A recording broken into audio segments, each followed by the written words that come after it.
Saya pertama kali terima honor itu cuma 37.000. 37.000. Gaji honor pertama saya. Karena saya ikut sama paman, 1.000 perak tak kasih tuh sama mak. Tapi nangis. Gaji pertama tuh, tapi nangis.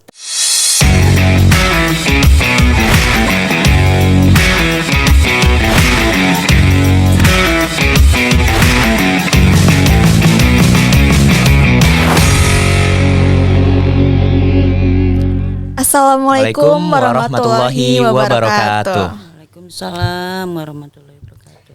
Selamat datang di podcast kami, yaitu tentunya kita pada kali ini selalu keren-keren juga ya. Terus kita perkenalkan kita ini dari podcast Talk on Fire. Dari namanya aja nih ya, udah kayak fire nih Ki. Pasti kan tentu bahasanya pasti hal-hal yang menarik dan bergairah gak sih? Betul banget nih Kak Lela. Iya, harus semangat juga kita bahasan kali ini. Pasti dong. Iya. Tapi sebelumnya kita kenalan dulu gak sih? Boleh dong.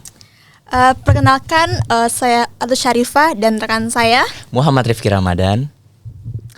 Oke, jadi pada kali ini kita kedatangan tamu spesial kita.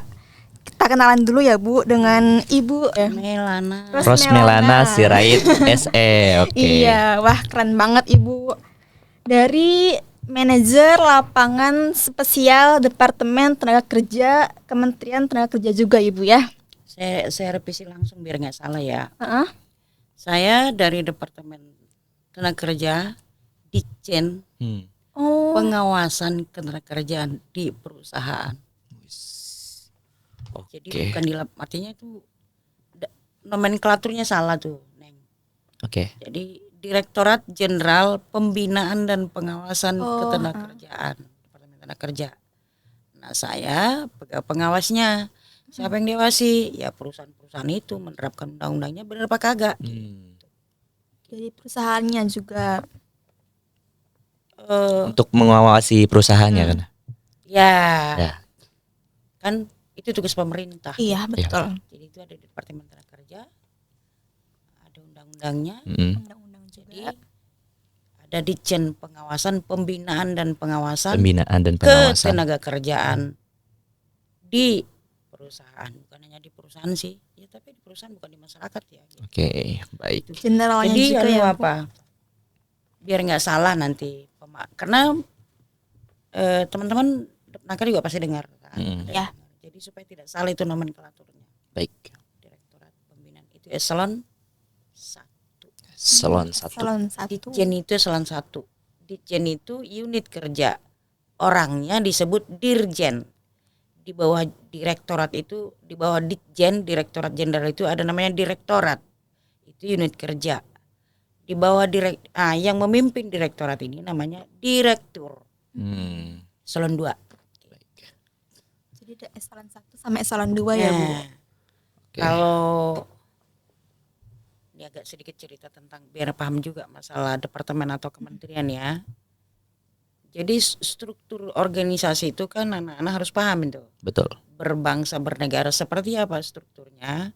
Presiden, gubernur, wali kota, nah dan selanjutnya kementerian. Tapi jangan salah juga, tidak semua kementerian yang make direktorat jenderal. Ada yang make deputi. Misalnya yang saya lihat Menpan, Menteri Pendayagunaan Aparatur Negara, dia nggak pakai ditjen loh. Dia pakai deputi. Pakai deputi dia. Maka ada asdep kata mereka, ada deputi, ada menteri, sekjen, terus kemudian ada asdep, asisten deputi.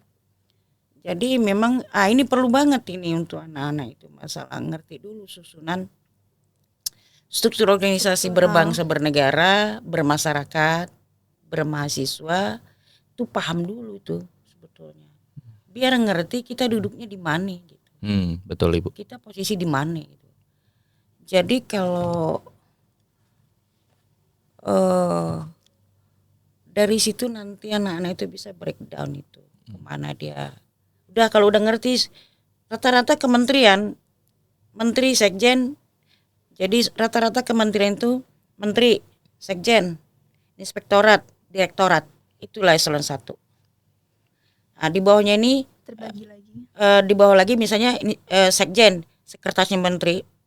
Itu membawahi biro gitu. Direktorat Jenderal itu membawahi direktur.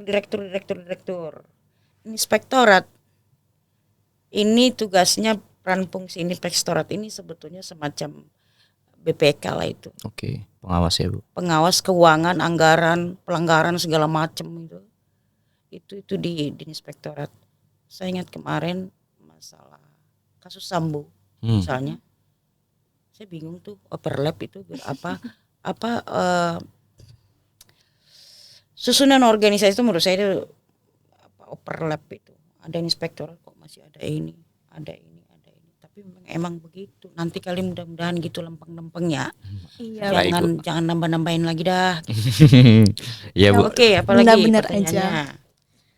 Oke, ini udah mulai panas nih ya bahasannya. Tapi kita belum nanya kabar ibunya dulu nih, Bu. Nah, iya. Gimana Bu kabar hari ini? Baikkah? Harus baik dong ya.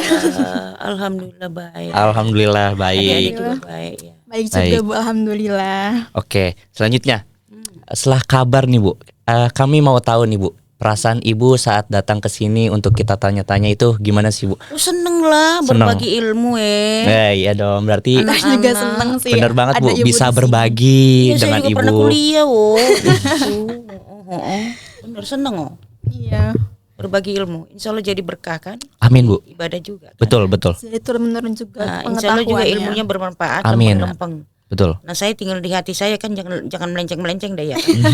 Itu oke. Seneng lah. Iya. Terima kasih Ibu.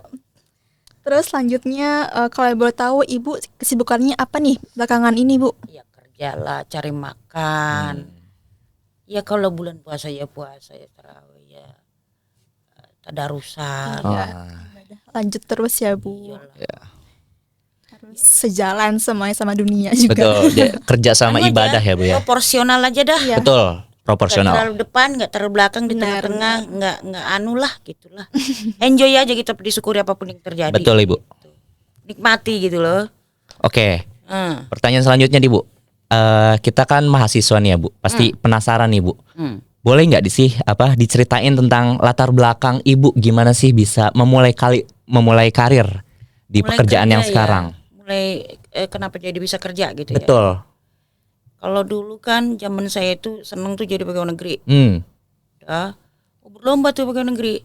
Cuman satu targetnya, ntar kalau pensiun dapat uang pensiun kan gitu. Dapat tunjangan ya Bu ya. Namanya pensiun. Nah saya kan cerita. Saya pertama dulu masuk kerja di departemen itu honor dulu saya. Honor. 3 tahun. Honorer. Baru diangkat. Honorer terus ikut ujian nasional juga ujian. Ada ujiannya ya Bu. Saya masuk kerja itu tamatan SLTA dulu saya SMEA. Nah sesuai dengan kena SMEA saya ambil kuliah ekonomi lah. Yep. Gitu. Udah kerja sembari kuliah. Oh, berarti berbarengan Caranya minta ya. ampun. Iya, pasti itu ya Bu. Tapi nah ini anak-anak saya kerja sembari kuliah dengan gaji yang sedikit kepengen tidak membebani orang tua. Jadi saya cari sendiri, tidak pernah minta sama mama bapak. Masya Allah, keren Bu. Gitu. Dan itu nikmat nikmat toh. Meskipun ya lucu-lucuan aja jadinya kan, nggak bisa kuliah. Aduh gimana nih ya, ngutang dulu siapa ya? Gitu. Ya apalagi mahasiswa, udah dah kita selengean aja udah. Mana nih yang merapat dulu lah ke TU. Ya. Ngutang dulu. Kerja sembari kuliah, pagi kerja masuk jam 5 sore sampai ke jam 10 malam. Jadi Setiap hari 5 tahun. Kotak-kotak tuh kepala. Berarti kerja untuk membayar kebutuhan di kuliah ya Bu ya? Iya, jadi angkat pegawai negeri ya kan. Iya. Kompetisi di kantor itu juga tentu ada. Sangat ketat juga ya Bu tentunya. Kompetisi. Yang penting jaga hati aja. Betul. Yang penting gini, jangan nginjak orang itu aja sih. Ya sedikit dapat, alhamdulillah. Seberapapun nikmati. Gak usah gini. Tolong ya Allah jangan iri sama orang, jangan dengki. Tolong ya Allah tolong. Itu bikin tambah sehat, insya Allah gitu. Nah pegawai negeri hingga sampai sekarang ya begitu deh. Saya orangnya ogah usil gitu. Yang bisa aku kerjain, kerjaannya nggak bisa ya wes gitu. Sesuai bidang passionnya aja ya Bu berarti.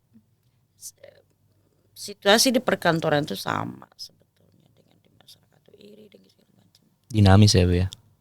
Bukan masalah ini, sikut-sikutan juga ada. Ah. Ada.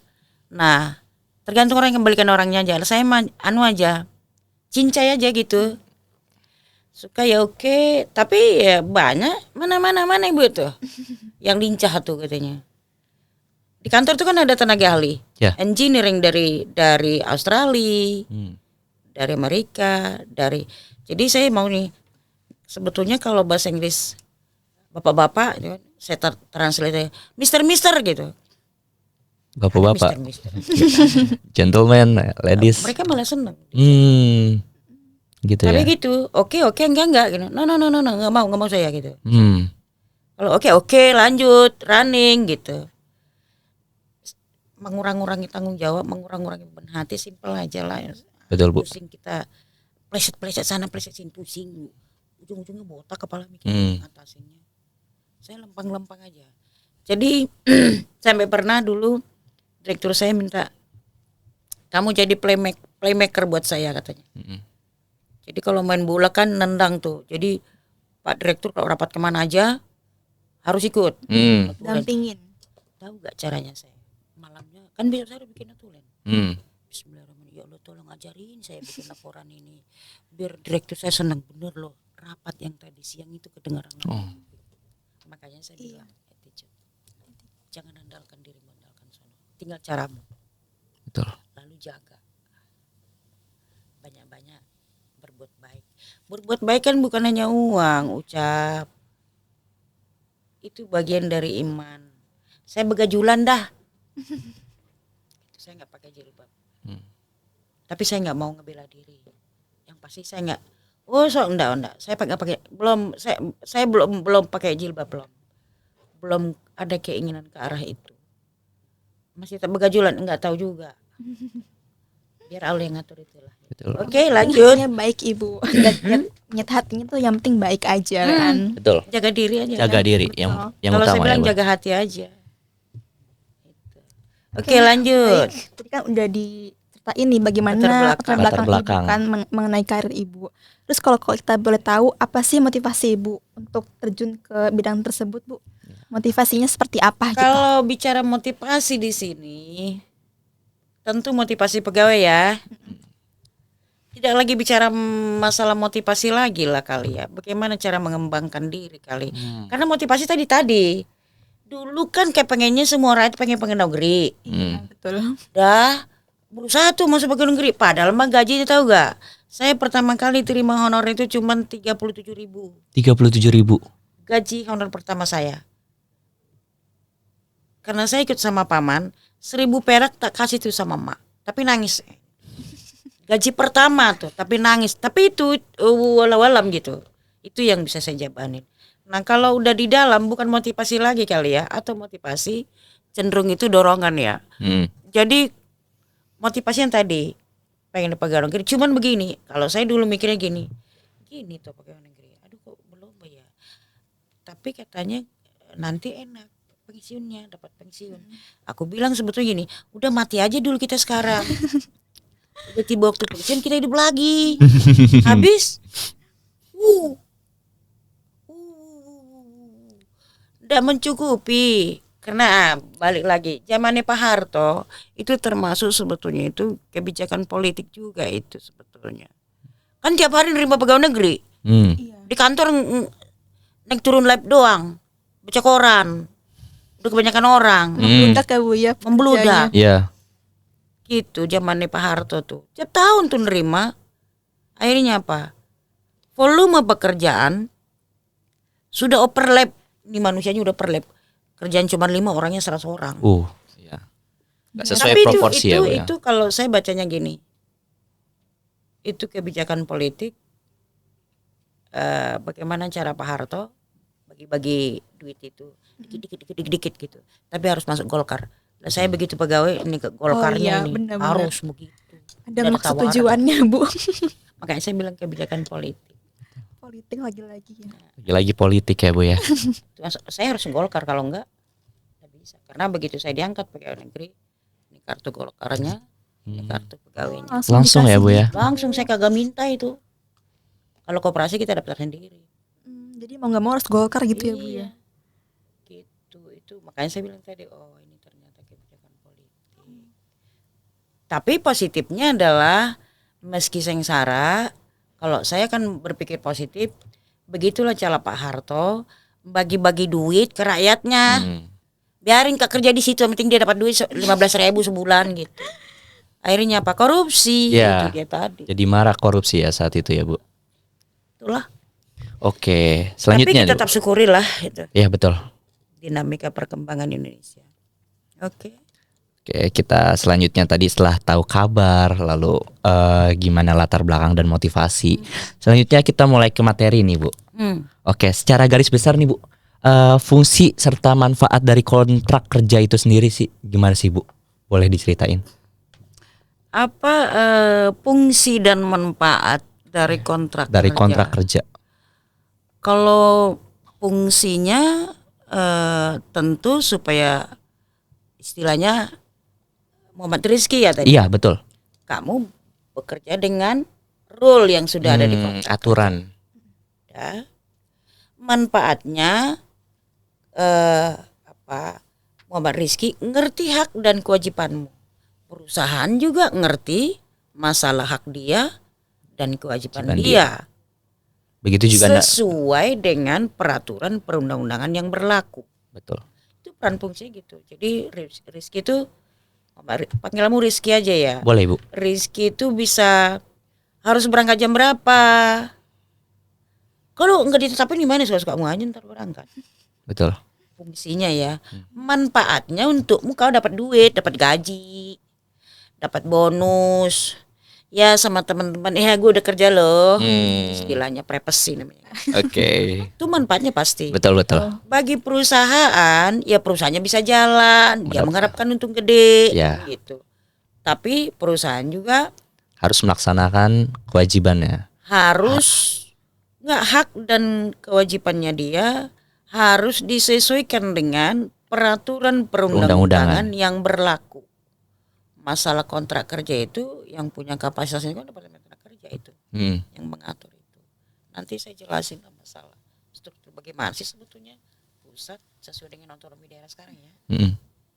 Setelah Gus Dur ini kan kita otonomi daerah tuh. Dah itu peran fungsinya itu di situ. Fungsinya tentu sesuai dengan fungsimu karyawan.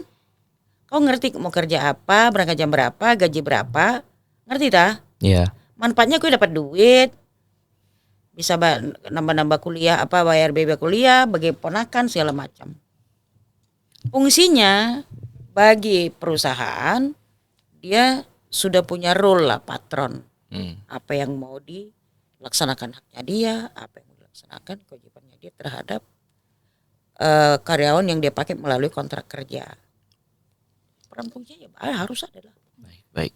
Kita tahu kita di mana duduknya. Betul.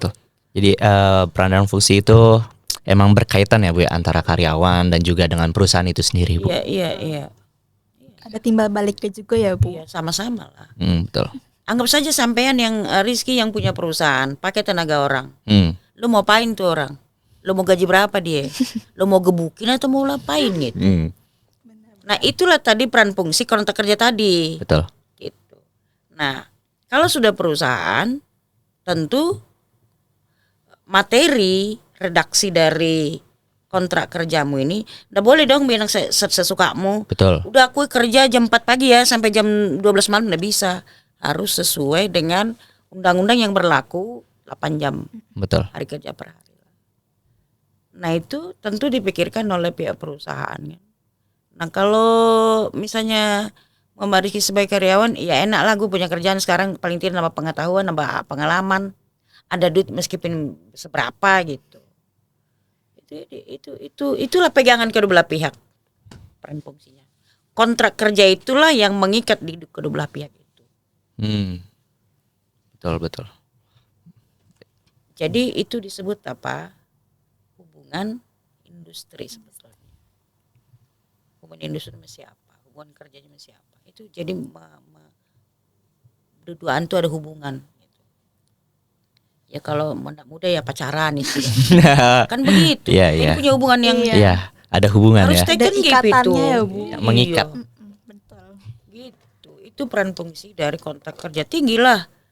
Artinya kerja dengan rule, ada peganganmu tadi tuh. Dasarmu kerja itu kontrak kerja, itulah injekanmu. Ya, betul. Dasarnya. Nah, Di apa dasar. sih kontrak kerja? Kembalikan lagi. Gitu. Nanti kita coba deh. Oke, Bu. Bagus banget penjelasan tentang manfaat dan fungsinya. Saya kan pegang. Oke, kita lanjut aja nih ke peran kali ya. Hmm. Bagaimana sih Bu menilai pentingnya peran kontrak kerja dalam membantu melindungi hak dan kepentingan pekerja atau pengusaha? Perannya itu seperti apa? Jadi ini sebetulnya harus kita ke kerangka pikirnya begini ya. Kontrak kerja tadi ya. Ya. Kita masuk ke di sini ada dua belah pihak ya. Kita mau masuk ke nol aja dulu ya. Sebuah perusahaan. Nih, anggap saja Muhammad Rizky itu yang punya perusahaan. Ya, iya, baik. Sebelum make orang, Rizky itu harus bikin peraturan perusahaan namanya. Peraturan perusahaan tentang ketenagakerjaan. Materinya bikin dulu. Mengacu ke Undang-Undang 13 tahun 2003 tentang ketenagakerjaan. Satu, yang kedua, Undang-Undang Ciptaker nomor 11 tahun 2020. Baca tuh redaksinya seperti apa.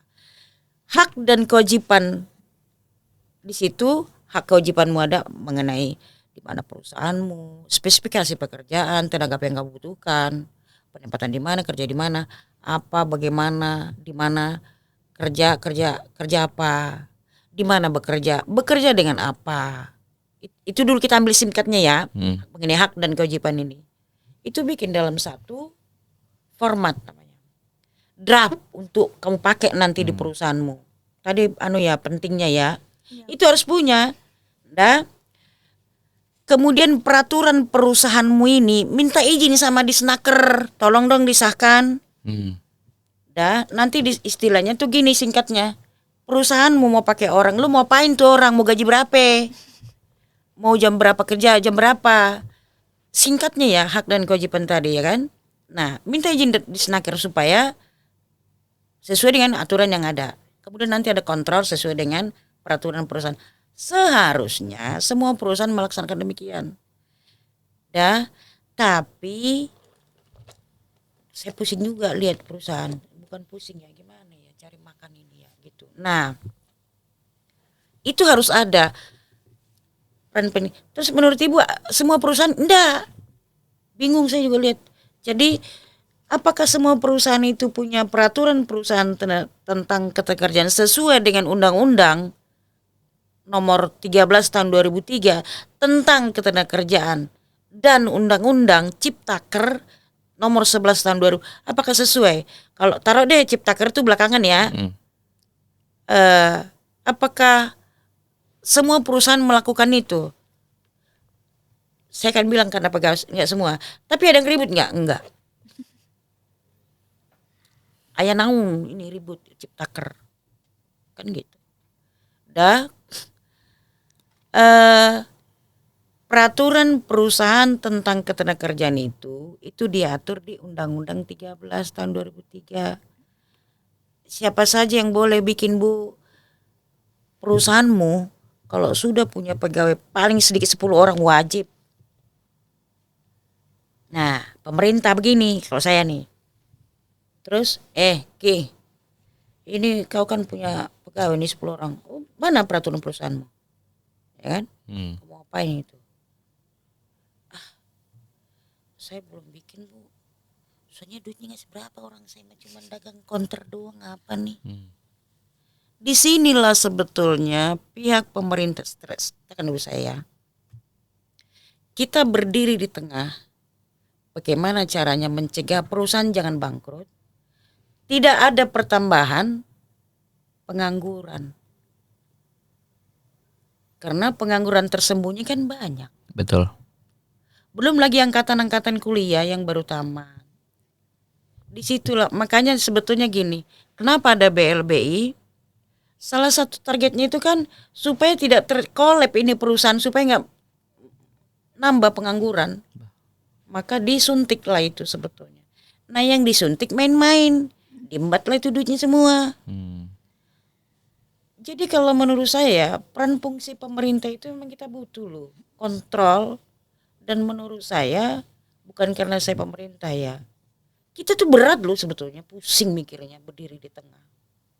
Lah saya kan punya anak juga. Ini negara harus jalan, nanti mau bubar.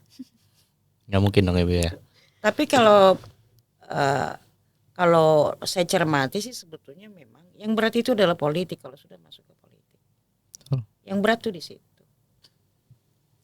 Karena banyak kepentingan di situ. Saya tuh banyak gaul ya gitu. Ibaratnya dari istana sampai ke tukang pemulung, mas saya emang nggak pilih-pilih teman. Saya nggak tahu apa sih sebetulnya. Gitu. Tapi kalaupun tahu, ya untuk ilmu aja. Oh begini. Makanya saya bilang tadi, cari injekanmu itu dulu. Apa yang mau dilakukan? Itu aku dulu yang ngajarin tuh direktur saya. Langsung dari direktur ya Bu ya. Karena saya sering disuruh-suruh gitu. Ini yang nyuruh ini, Bu. Ya Pak. Ini tadi panggil Pak. Ini kamu jawab. Ini undang-undang dari ILO yang sudah diratifikasi menjadi undang-undang Republik Indonesia. Nomor 21. Kamu jawab per pasal ya, selesaikan. Lihat. Saya lihat bahasa Inggris, ada bahasa Indonesia enggak ya? Tapi bikin kita pinter gitu. Betul, jadi berkembang ya Bu ya. Udah kamu nanti jadi playmaker buat saya. Dianggap kayak main bola. Kalau Ronaldo ya ada yang giring, des, masuknya di situ. Ya, jadi penyalur ya Bu ya. Bukan penyalur, ngegolin. Jadi ngegolin. Gol Ya. utamanya Playmaker itu jadi. kan itu dia. Ya betul. Suka nonton bola gak? Suka. Iya, playmaker kan oper sana oper sini, bola digiring, yang nembak dari des. Ronaldo itu kan playmaker. Saya juga tanya kagak ngerti. juga. Mau nggak mau jadi belajar ya Bu ya. Iya betul. Gitu. Nah, kembali kita ke topik tadi kan. Karena tanyain tadi Peran pentingnya ya, kontrak kerja, peran iya. penting kontrak kerja itu. Peran penting kontrak kerja ini menjadi penting kalau dia disesuaikan dengan peraturan perundang-undangan. Kalau bikin diri mah ya nggak penting, suka-suka dia ntar. Nih ya, bagi pengalaman ya, kita kalau inspeksi ke perusahaan tuh, kalau yang punya modal perusahaan itu orang luar, tak undang-undang takut. Tapi kalau udah HRD-nya orang Indonesia, ampun aku, laki teman lah yang dicecer-cecer. Iya. Disalahin. Iya. Kalau orang luar ibarat yang punya perusahaan ini, kita bawa undang-undang aja, Pak. Ini perusahaanmu. Oh iya, silakan. Mana? Oh bikin. Sesuaikan. Patuh ya Bu ya. Patuh orang luar mah. Kita ini mah yang ngedablek. Apalagi kalau udah HRD-nya orang Indonesia.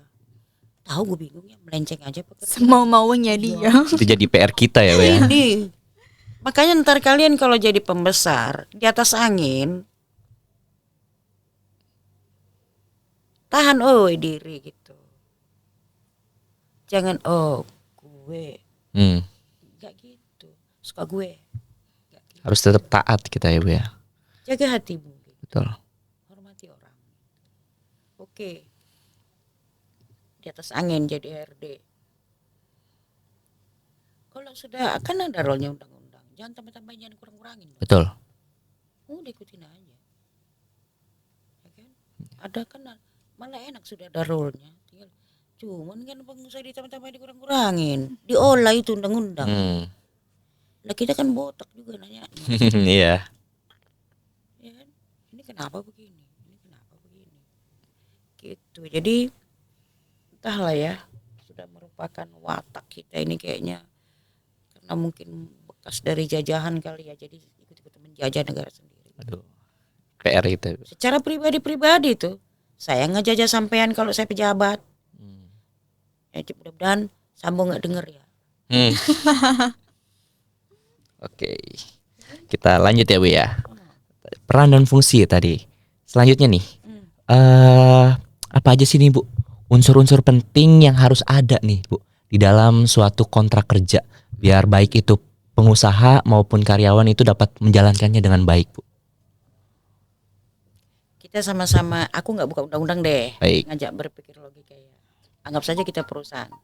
Ada undang-undang, kita belakangkan dulu Ciptaker ya, karena nggak beda jauh. Undang-Undang 13 tahun 2003 Tentang itu mengatur kontrak kerja perjanjian kerja itu menyangkut hak dan kewajiban kedua belah pihak. Hak perusahaan memberikan pekerjaan, memberikan gaji, katakan dulu perlindungan, kesejahteraan untuk karyawannya. Jadi kontrak kerja ini cuman begini ya, yang saya tangkap tuh gini. Rata-rata yang idealis tuh begini, tapi susah juga lah. Yang idealis tuh gini, bahwa misalnya saya punya perusahaan, Rizky, kau kerja sini ya. Oh iya Bu, kita bikin kontrak kerja ya. Oke. Nama kau mau bisa kerja apaan? Ini kan ngobrol berdua nih. Iya. Kau minta gaji berapa? Kamu gajinya sekian ya, upah minimum regional provinsi ya. Kamu masuk jam sekian, kerjamu tuh nyapu, ngepel segala macam misalnya loh. Oh iya Bu, ya udah oke. Ini kan ngobrol nih. Kalau yang ada sekarang ini kan kontrak kerja sudah ada, kamu mau kerja sini nggak? Tinggal baca ya, Bu. Langsung ya Bu ya. Mending dibaca. Yang penting gua kerja. Yang penting gajinya tinggi. Itu yang jadi masalah. Benar. Kalau menurutku yang terjadi itu, dan memang perusahaan nggak punya waktu juga ngobrol-ngobrol. Ya. Maunya cepet aja dia. Betul. Ya kan? Nggak punya waktu ngobrol-ngobrol. Jadi redaksinya, draftnya udah ada sesuai dengan keinginannya dia. Datanglah karyawan ngelamar, baca kagak. Langsung tanda tangan kontrak. Ya udahlah, yang penting gue keterima kerja daripada gue nggak terima tanda tangan. Iya. Begitu di tengah jalan muncullah masalah. Suka-suka yang punya perusahaan.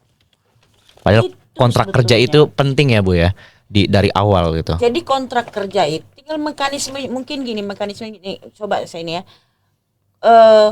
Kontrak kerja itu penting kedua belah pihak. Betul. Karena di situ akan menjelaskan spesifikasi pekerjaan, di mana bekerja dengan apa, kemudian bicara hak dan kewajiban baik perusahaan ataupun karyawan. Tanda tangan. Tinggal mungkin yang menjadi pemikiran itu isi dari kontrak ini sudah sesuai keinginanmu. Kalau perusahaan tuh pastilah, yang saya coba lihat ya, draftnya sudah ada. Ngelamar kerja, datang karena terjadi pengangguran banyak-banyak. Udahlah, syukur dah, yang penting gue diterima bodo dah. Gitu. Itu kontrak kerja itu. Jadi menyangkut kedua belah pihak lah. Ya.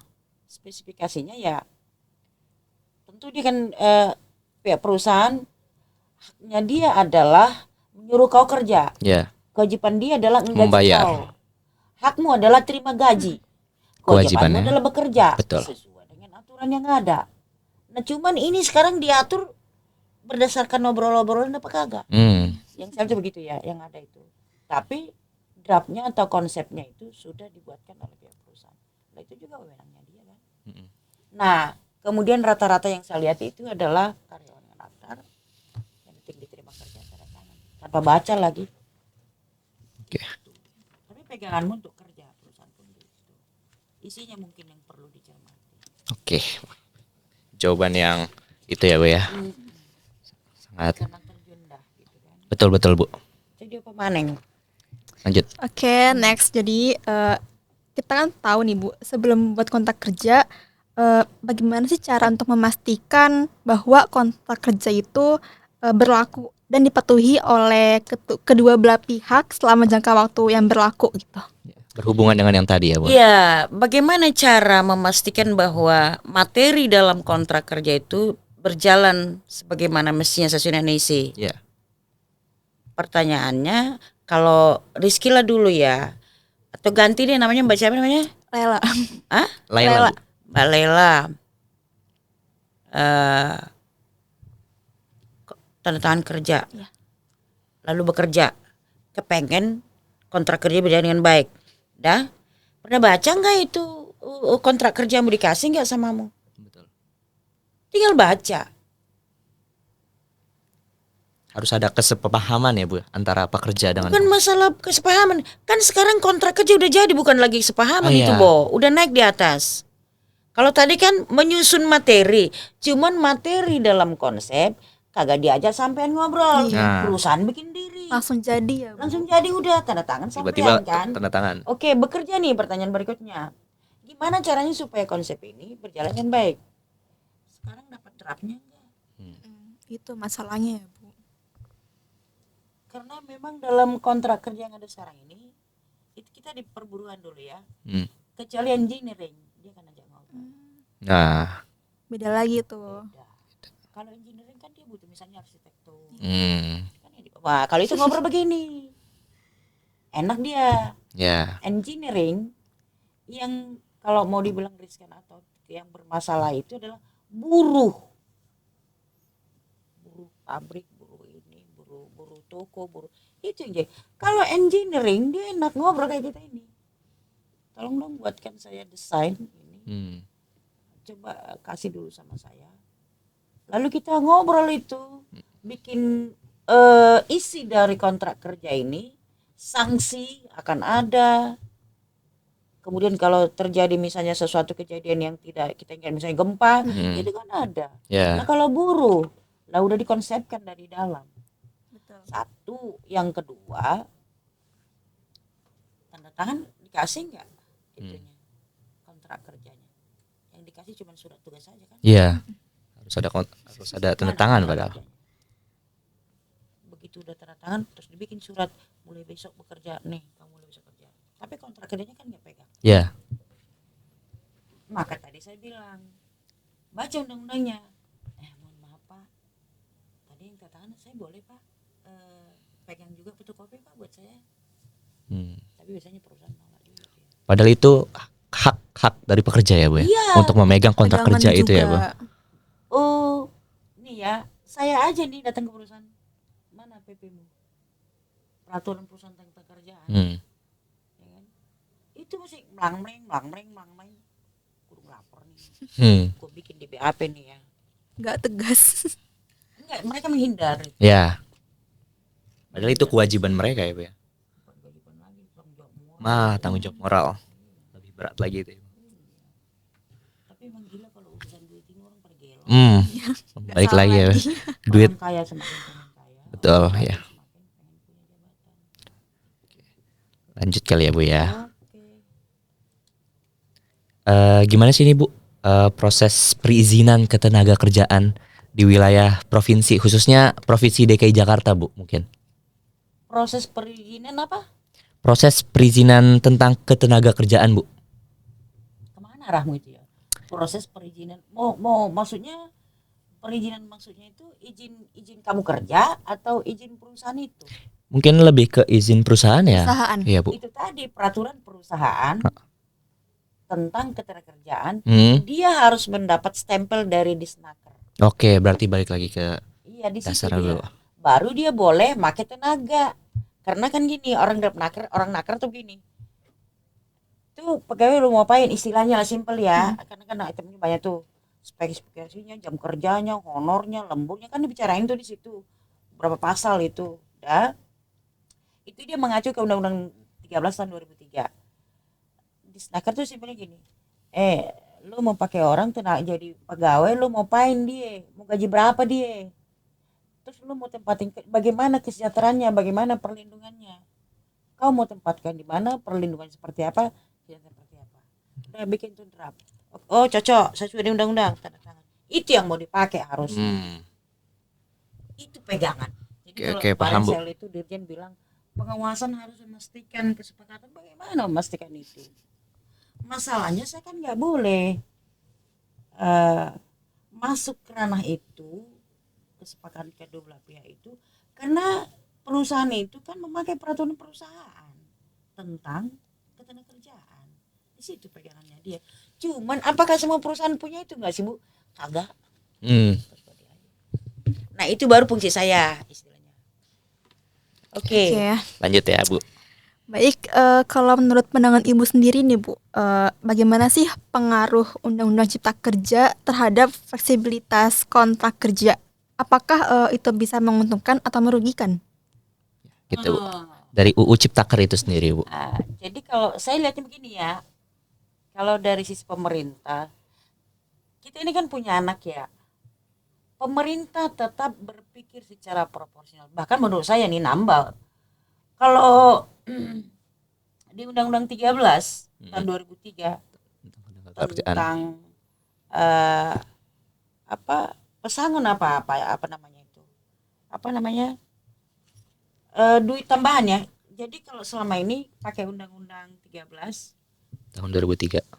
bahkan sekarang ini karena adanya Undang-Undang Ciptaker, akibat kompensasi, akibat di PHK dapat malah. Kalau di Undang-Undang 13 mana ada itu. Nah ini cara pemerintah nge-backup, nge-push to perusahaan. Ya. Atau kalau sekarang ini saya lihat karena pandemi kemarin itu bahkan di backup sama pemerintah. Ya betul. Itu tambahan di Ciptaker loh itu. Ciptaker itu. Jadi Ciptaker ini sendiri malah lebih membantu ya Bu ya. Kalau saya lagi gini, pemerintah, negara itu seperti Pak tadi gimana caranya melindungi. Betul. Diciptakan yang saya nambah ya dari undang-undang yang 13 itu bahkan dikasih kompensasi akibat dari PHK. Karena kan banyak juga PHK nggak dapat pesangon segala macam. Betul. Itu di backup dengan itu loh. Selebihnya pakai undang-undang 13. Terus kenapa? Nah ini masalahnya anak-anak. Kalau kebijakan pemerintah seringnya dibawa itu ke politik. Ya, balik lagi ke politik ya Bu ya. Kalau sudah jatuh ke politik kita beradu. Makin berat jadinya. Tapi salah satu contoh aja saya bilang deh, masalah Ciptaker tadi itu. Yang nambah saya lihat akibat dari PHK disokong dengan kompensasi akibat di PHK. Kalau dulu nggak dapat duit aja. Ya. Oke, mantap banget berarti tuh materi-materinya ya, guys. Nanti makin boleh nanti, makanya saya bilang boleh nanti kita benar-benar biar kalian tambah pintar. Ya, betul Bu. Boleh banget Bu. Ya. Kalian apa sih jurusannya apa sih? Kita jurusan S1 manajemen nih Bu. Ya. Luas ya Bu lingkup. Oke. Setelah tahu nih tentang kepatuhan dan juga pelaksanaan kontrak kerja, lalu juga tadi kita menyenggol tentang UU Cipta Kerja itu sendiri ya, Lela. Betul. Selanjutnya apa lagi yang mau ditanyain ke Ibu? Kayaknya ini kali ya kita closing aja terakhiran Betul. pertanyaannya. Udah panjang pembahasannya juga, jadi mungkin dari Ibu sendiri. Puasa ya. Ya, iya. Ya, dari Ibu sendiri apa sih saran dan tips yang bisa Ibu berikan kepada mahasiswa Ya, kita. atau pendengar semuanya yang nantinya ini akan menandatangani kontrak kerja yang akan datang Ya, gitu. karena kan kedepannya kita bakal Jadi pekerja. melakukan ya hal yang sama gitu Bu. Ada nggak sih saran atau tips bagi kita nih mahasiswa dan juga pendengar yang lain, gimana nih cara yang tepat biar kita kayak apa Ibu bilang tadi nggak salah langkah gitulah Bu intinya. Jadi kalian kan generasi nih. Kalau saya akan bilang gini, kalian adalah penentu bagusnya negara ini. Betul. Ada di tangan kalian Kakak. Maka perlu lempengin hati satu, merinding Tuhan. Lembangin hati guys. Iya. Generasi muda termasuk kalian, masa depan negara ini ada di tangan kalian. Kalau moral kalian rusak negara ini. Kalian kudu sedikit hati-hati, pandai-pandai. Satu, yang kedua, betul semua aspek itu kalian harus kuasai. Masalah kontrak kerja, apakah itu untuk dirimu atau untuk masyarakat? Tapi tahu dulu dong undang-undangnya. Betul, harus tahu dulu dasarnya Bu. Jadi kan apalagi mahasiswa, nah sedikit banyak secara garis besarnya paham dulu lah. Harus paham kita. Iya, tentang. baru bagaimana ke depan. Kedepannya saya malah gini loh. Ini kalian mencermati kontrak kerja ya kan? Kalau saya sebagai pegawai malah gini, kalian kenapa sih kontrak kerja kalian? Harusnya yang kalian sorot itu dan bisa menjadi ini nih. Jenis pekerjaan ada yang bisa dikontrakkan, ada yang nggak boleh. Kenapa nggak ada yang fokus di situ? Kenapa kontrak kerja yang kalian rebutkan? Kalian bisa cari apa namanya survei lah atau apa namanya. Ada dua pekerjaan, ada jenis pekerjaan yang boleh dikontrakkan. Tentu kepengen pegawai tetap kan? Boleh ada pekerjaan yang boleh dikontrakkan, ada pekerjaan yang nggak boleh dikontrakkan. Itu kalian cari itu. Baca tuh undang-undangnya. Misalnya loh gini, pekerjaan yang boleh dikontrakkan, misalnya cleaning service. Cleaning service nggak ada cleaning service juga kampus ini tetap jalan misalnya. Boleh dikontrak. Betul. Nah tapi kalau IT mau dibikin kontrak, nggak ada datang di hari ini, mati tuh, down semua itu. Satpam misalnya, lo kok dipegang mesin, dibikin motivasi buat dia mau kerja baik juga jadi nggak ada kan? Gitu. Aku malah kepikiran tuh itu malah. Kalian cermati, telusuri pekerjaan yang boleh dikontrakkan dan ada yang tidak dikontrakkan. Kalau ini sih boleh. Musuh bagian keuangan dikontrakkan. Nah kalian coba deh, itu menjadi nanti terobosan buat kalian. Jadi kenapa kontrak kerjanya kalian orang yang ada nih, kontrak kerja antar buruh dengan perusahaan konsepnya sudah ada. Dibikin perusahaan. Engineering tenaga ahli, perusahaan kan menghargai itu. Betul. Dia panggil ngobrol, bikin di atas meja tuh. Itu dua jenis. Oke. Saran dan tips yang sangat ya Bu, benar Bu. Sangat berguna Ibu saran dan tipsnya. Jadi ada gambaran ya Iya, untuk masa depan kita nanti ya. Oke, untuk sesi tanya jawabnya antara kita dengan Ibu Rosmelana mungkin berakhir sampai di sini ya Bu ya. Kita selaku mahasiswa ingin mengucapkan terima kasih sebanyak-banyaknya kepada Ibu atas meluangkan waktunya, lalu membersamai kami untuk menjawab pertanyaan-pertanyaan yang tadi udah kita lakukan ya Bu ya. Berbagi ilmu lah. Betul, berbagi ilmu ya Bu ya. Pengalaman yang sudah terjadi, insya Allah jadi berkah kan. Amin Ibu. Terima kasih juga. Oke, kita akhir sampai sini saja teman-teman semuanya. Assalamualaikum warahmatullahi wabarakatuh. Waalaikumsalam warahmatullahi wabarakatuh. Dah.